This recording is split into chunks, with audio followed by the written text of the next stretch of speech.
Hi అండి. ఈరోజు డిన్నర్కి మా వారు ఇట్లా ప్రిపరేషన్ చేసుకున్నారు. చికెన్ మ్యాగ్నేట్ చేశారు. ఇందులో పసుపు, ఆయిల్, సాజీరా, కారం, అల్లం వెల్లుల్లి పేస్ట్ ఇట్లా 10 నిమిషాలు ఉంచుకోవాలి. దాంట్లో ఉల్లిపాయ, పచ్చిమిర్చి, టమాటా, కొత్తిమీర, పుదీనా వేసుకుందాం.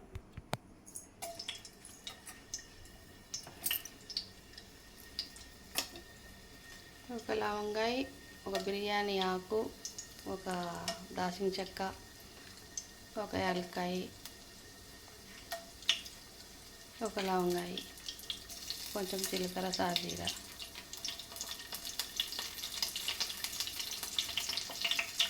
ఇటు అన్నం అవుతుంది, ఉల్లిపాయలు,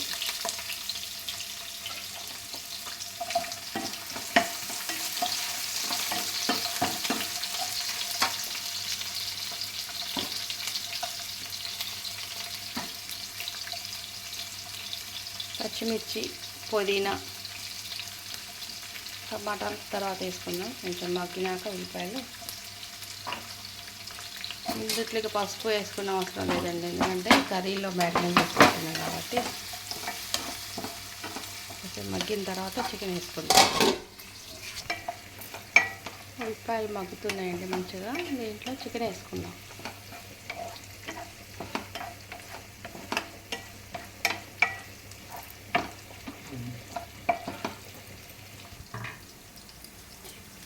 ఉల్లిపాయలు మంచి బ్రౌన్గా వచ్చినాయి. చికెన్ వేస్తున్నాం ఇందులో.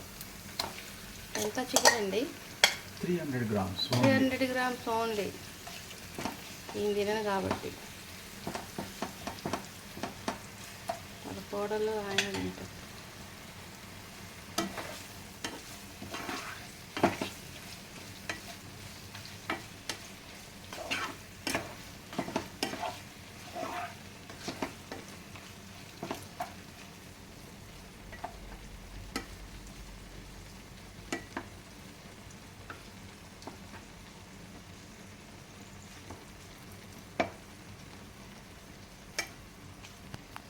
పులుసు కాదు, ఇది సెమీ ఫ్రై.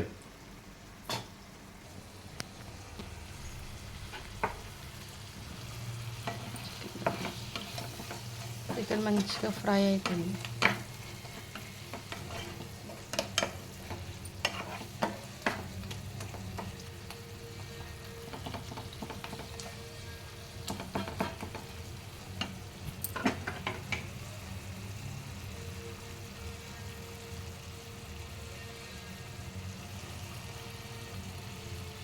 ఇట్లా ముక్కకు ముక్క మంచిగా ఉంటుంది అన్నమాట. ఆయిల్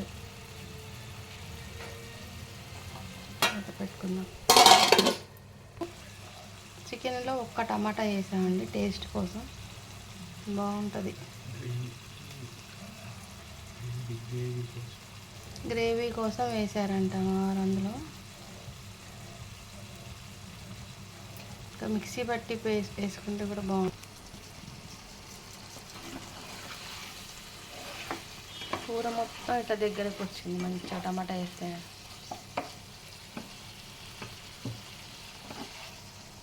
ఇట్లా తిప్పితే కళాయిని ముక్క ముక్క అంతే ఉంటుంది అన్నమాట, చెదరకుండా.